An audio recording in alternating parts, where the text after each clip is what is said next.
Bon, elle est pas belle cette boîte? On va monter ça là-dessus. Et du coup là ça rentre pas. Donc dès que je vais tourner ça, j'ai mis la boîte tout seul. Qu'est-ce que t'en dis, Lance? C'est une belle machine.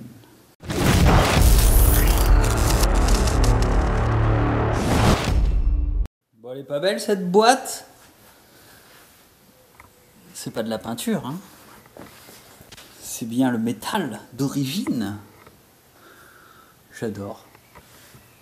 Donc là, on va prendre de la graisse. Je crois que c'est de la. Ça doit être de la graisse. Je sais même plus ce que c'est. Je sais plus si c'est de la graisse à roulement ou de la graisse marine. Et on va venir graisser ce petit truc ici, ainsi que la petite rotule qui est derrière.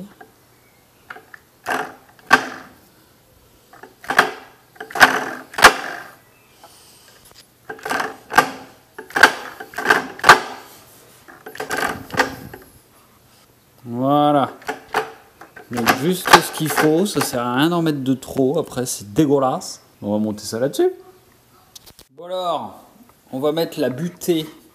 Comme tu peux le voir, j'ai trouvé le filon des butées full alu. Et non pas les grosses merdes que tu trouves en deux parties avec un joint là, un bout de plastique. Tu vas sur mon site internet, il y a les refs de tout ça. Donc ici, pas oublier de remettre le cache.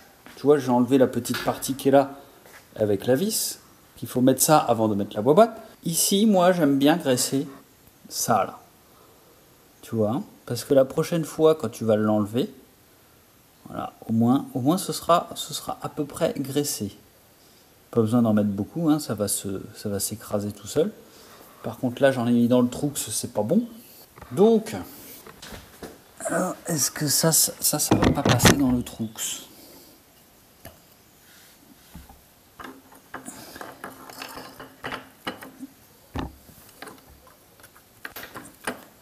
Donc ça.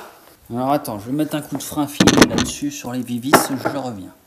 Donc, on va venir mettre ça, puis ça, puis ça. C'est une douille de 9. Et ça se sert à 1,2. C'est pas beaucoup, 1,2, hein, mais bon, c'est comme ça. Je vais l'augmenter légèrement. Voilà. Donc maintenant, on va graisser légèrement ceci. Parce que ça, il faut que ça aille dans l'embrayage. Et donc, pour que ça passe nickel dans l'embrayage, il faut que ce soit graissé. Mais pas de trop, parce que si t'en mets de trop, après, ce qui se passe, c'est que ça va t'en foutre partout dans le volant moteur et dans l'embrayage. Et donc, ça va patiner.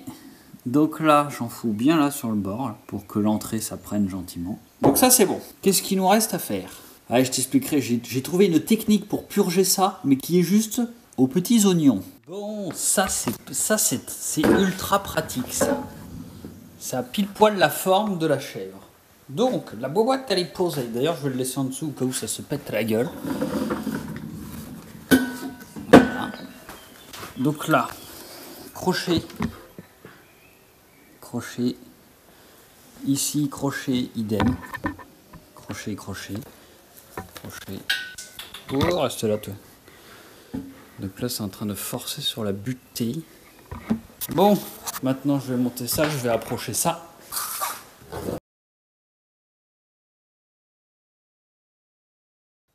Bon, là, faut qu'on cause. Comme tu peux le voir, il faut faire passer la tulipe en premier. Donc, faut te mettre à peu près en face, tout ça. Voilà. Et donc là, j'ai senti que... Tu vois, là, ça a commencé à rentrer. J'ai senti que la butée était en contrainte contre le flasque. Donc maintenant, il faut que j'enlève ça pour laisser passer de l'air. Donc alors maintenant, là, j'ai enlevé le bouchon, ce qui fait que maintenant, si la butée elle est appuyée, ça va pouvoir... Parce que sinon ça va faire... POC. Donc du coup là, on essaye de se mettre le plus possible parallèle entre le bloc moteur et la boîte. Donc là, on est un petit peu plus rapproché en bas qu'en haut. Tu mets une vitesse, tu vois. Là, voilà. Là, j'ai enclenché une vitesse. J'ai mis 2 vis ici. Comme ça, avec ça, je vais pouvoir venir faire tourner l'arbre primaire pour rentrer les cannelures de l'arbre primaire dans l'embrayage. Donc du coup, parallèle le plus possible. Bien en contrainte sur la butée.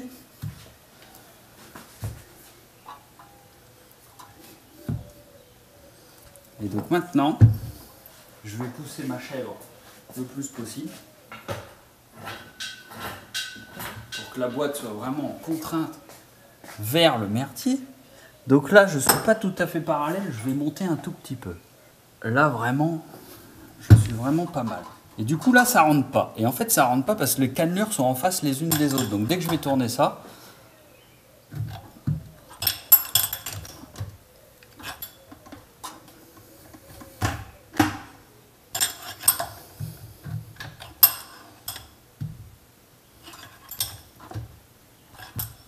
alors il faut que je bloque le différentiel également de l'autre côté. Bon, j'ai bloqué mon différentiel de l'autre côté. Comme ça, quand je vais tourner là, normalement, je dis bien normalement, là ça dit quoi? Là je suis parallèle, je suis pas mal. Donc on va essayer de faire tourner ça.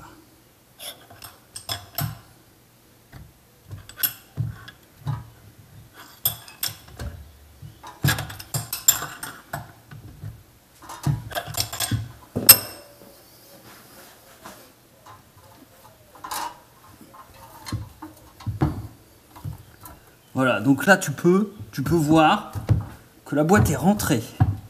Maintenant il faut mettre des vis. Donc celle-ci est provisoire le temps de mettre celles, tu vois les deux qu'il faut mettre. Ce sont celle-ci avec le goupillon là. Celle qui a l'entretoise de ce côté-là et de l'autre côté. Et celle-ci, quand tu vois, c'est bon, elle rentre. Donc là tu mets ces deux vis là. Et là après, c'est bon. Tu serres ces deux vis là et ta boîte est mise. J'ai mis la boîte tout seul. Je ne suis pas vraiment peiné. Donc maintenant, couple de serrage, je crois que c'est 4 et 8 pour les petites et les grosses.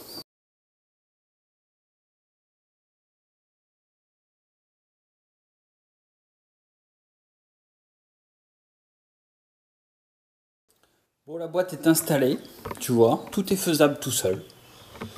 Il reste plus que ce petit truc à mettre ici. Alors tu as un espèce de petit crochet qui vient dans le bas. Déjà moi-même je ne vois rien. Voilà. Bon ça tu serres pas ça bien fort, c'est de la tôle. Là ça bride pas, je sais plus si je t'ai dit, celui de l'intermédiaire, celui de derrière là, il a un loquet. Donc des fois ils sont coupés, tu peux les mettre, des fois il faut les mettre avant le volant moteur. Donc il a un espèce de petit crochet qui vient se mettre dans le bloc moteur, sinon il va bidouiller. Donc là, bah écoute, c'est pas mal, on a fini. Donc maintenant je vais tourner ça sur le plan de travail ici, parce que je pense que sinon, le plan de travail il va pas encaisser le poids des deux là, malgré qu'il fasse 12 cm. Qu'est-ce que t'en dis, Lance? C'est une belle machine.